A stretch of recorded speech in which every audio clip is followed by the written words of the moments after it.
women. Ricky Gervais, the man who treats woke culture like it's his personal piñata. Not all women. I mean the old-fashioned ones. You know, the old-fashioned women. Oh, God. You know, the ones with wombs. Oh. Those fucking dinosaurs. He absolutely loves ripping into it, and for good reason. No, I love the new women. I know the new women. They're great, aren't they? The ones with beards and cocks. They're as good as... They're as good as gold. I love them. And now the old-fashioned, they go like, oh, they want to use our toilets. Why shouldn't they use your toilets? For ladies. They are ladies. Look at their pronouns. What about this person isn't a lady? Well, his penis.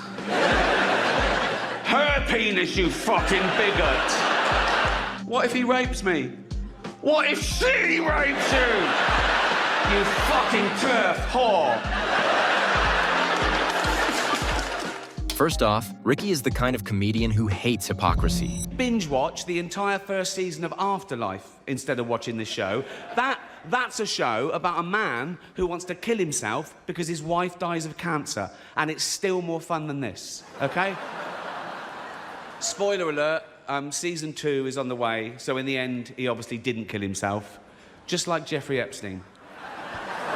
Shut up. I know he's your friend, but I don't care.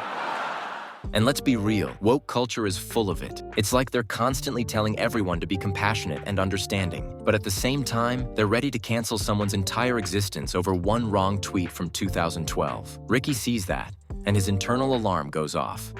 Here's something that needs a bit of brutal honesty. The worst thing you can say today, get you cancelled on Twitter, death threats, whatever, the worst thing you can say today is, women don't have penises, right? Now, no one saw that coming. There are no 10-year-old tweets of people saying... You won't find a 10-year-old tweet of someone saying women don't have penises. Do you know why? We didn't think we fucking had to.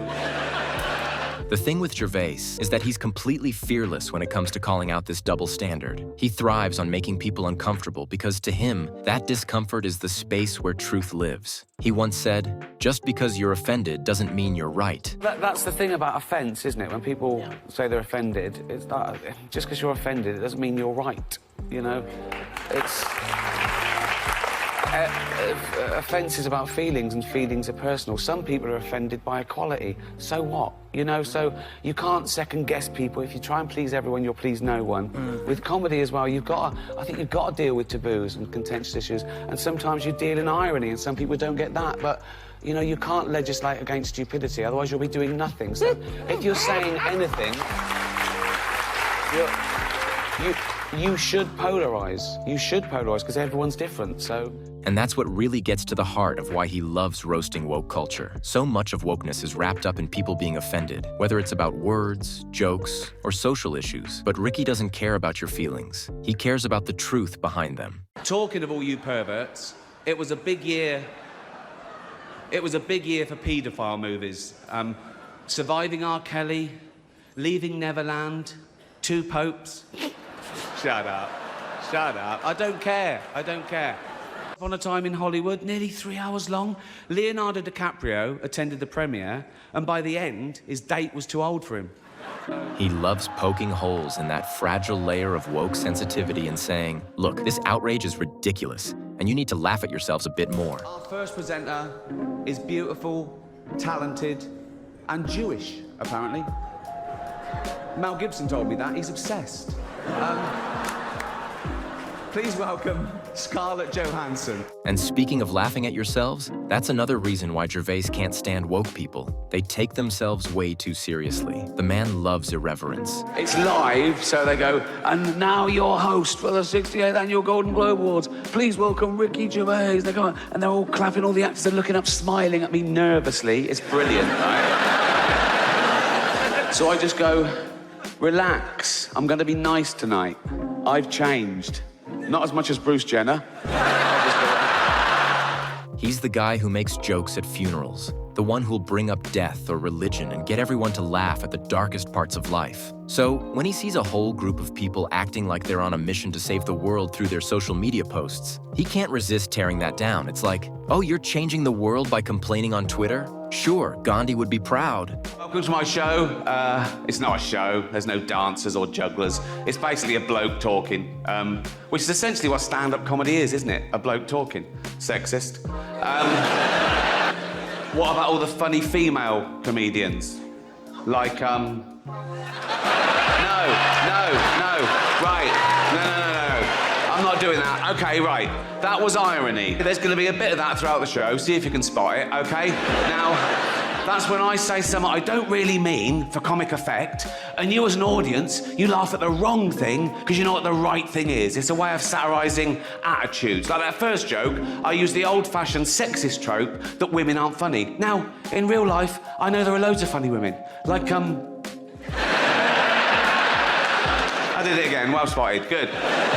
But these people are virtue signalling. They're trying to bring people down to raise their own status. And they say it's because, no, we're protecting minorities. Like, they're basically saying minorities haven't got a sense of humour, which is so patronising. And I get that as well, to what it's like to be outnumbered. In this country, we're still only 5% black, 5% Asian, 5% LGBTQ, you know, tiny numbers. Now, I'm a white, heterosexual multi-millionaire, right? There's less than 1% of us.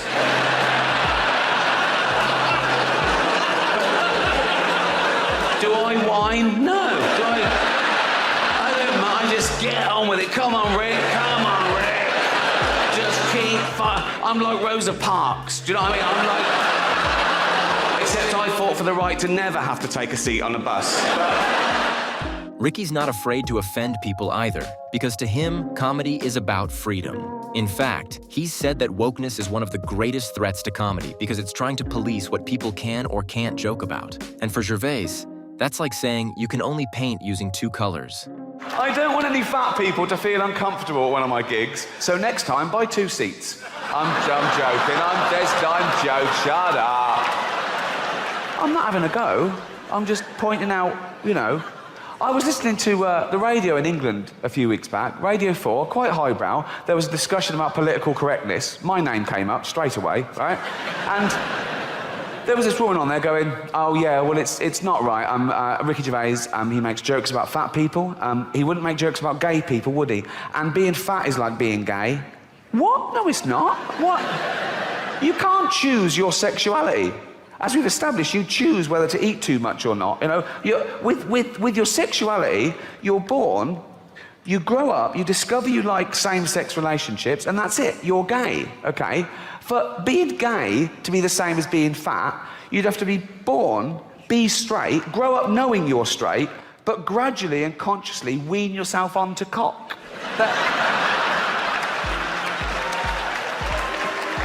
He believes that jokes, all jokes, should be allowed, even the offensive ones. I know you can't say Chinaman anymore, right?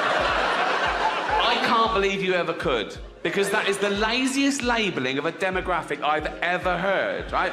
So the first one lands on our shores, and we gather around going, what the fuck, where are you from, right? And he goes, China. And we go, oh, you're a Chinaman. And he goes, I'm a what? You're a Chinaman. A Chinaman? Yeah. What's my wife? Duh, Lady Chinaman. Why don't you call me by my name? I don't know your name, do I? It's Ling. Ling? Yeah. Is that your first name or your surname? Both. Ling Ling? Hello? Right, no, right. His view is that if you start censoring humor, you lose the essence of what comedy is, an unfiltered, often uncomfortable truth about life. And woke culture, with all its rules and political correctness, is the enemy of that freedom. There's a new type of comedy at the moment called woke comedy, right? No, it's very progressive, you know. There are some clubs now where the comedian has to sign a thing saying he won't say anything contentious or he won't say anything that could offend anyone. It's a safe space for the audience, woke comedy. And I tried to watch a bit of it, and I decided I'd rather watch Louis C.K. masturbate. Can't mention him anymore, he's cancelled. Not enough to apologise and move on. We've got to People get offended when they mistake the subject of a joke with the actual target. Yeah. And they're not necessarily the same thing. You can make jokes about any subject. It depends what the joke is. Yeah. There's no rules. You can't joke about this.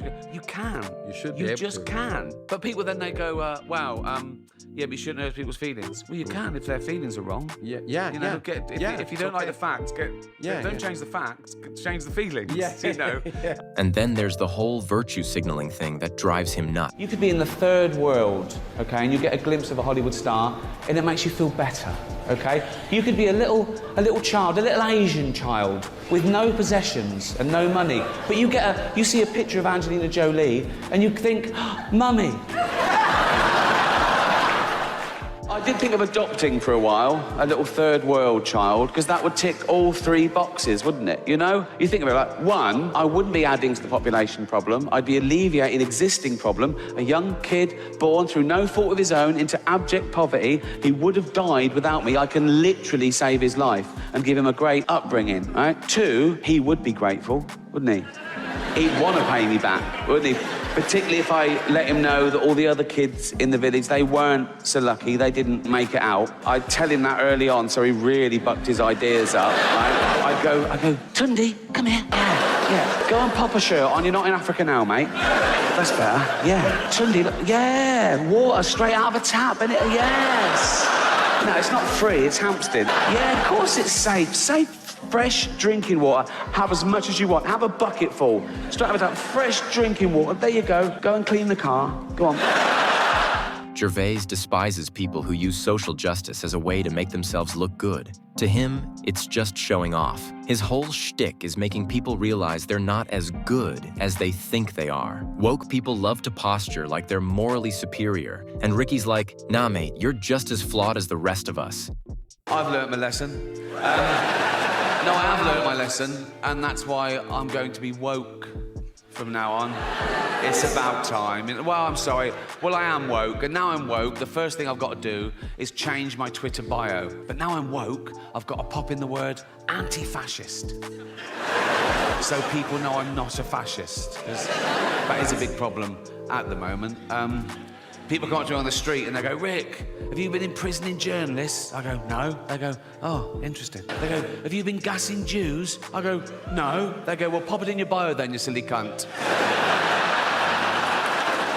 Plus, there's something about the outrage culture that just gives him more material to work with. The moment someone gets offended by his joke, Ricky doubles down. It's like he sees that outrage and goes, oh, you're mad? Perfect. Let me make you even more uncomfortable. Try and explain to someone every day what freedom of speech means, particularly in the context of comedy, and particularly in the context of a joke, that a joke about a bad thing isn't as bad as the bad thing. It's not even necessarily condoning the bad thing. It could be anti the bad thing. It depends on the actual joke. And this woman said, you should never make jokes about food allergies. I should have left it, right? I sent back, I make jokes about AIDS, cancer, famine, and the Holocaust, right? And you're telling me I should never joke about food allergies. She sent back, yes, but the Holocaust didn't kill children. Well, it did, didn't it? It was horrible, the Holocaust. Some would say as bad as food allergies. He thrives on pushing boundaries and watching people squirm. It's not even just about making people laugh. It's about getting them to confront the absurdity of their own overreactions. And the big controversy last time I did it was a Caitlyn Jenner joke, right? Oh, outrage on Twitter the next day. And by outrage, I mean a couple of people going, it was transphobic.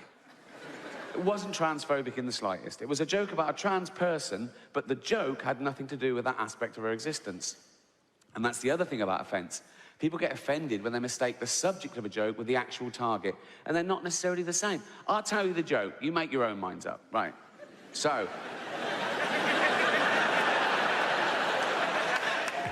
At the end of the day, Ricky Gervais loves making fun of woke people because they represent everything he sees as a target for humor, self-righteousness, hypocrisy, and the refusal to laugh at oneself. And to Gervais, the most dangerous thing you can do is take yourself too seriously because then you miss the joke. And in his world, everything is fair game for a joke. Our show Supernature dropped on Netflix last year. Big backlash, wasn't there? Big backlash. People going, you can't say that. I did. The inevitable backlash, which made it the most watched special of the year, so... Ricky Gervais isn't one to follow Hollywood's political trends. He stays true to himself, unapologetic, especially when it comes to challenging woke culture. What are your thoughts on Ricky Gervais' views? Share your opinion in the comments. And don't forget to like, share, and subscribe for more insights from the world's leading voices.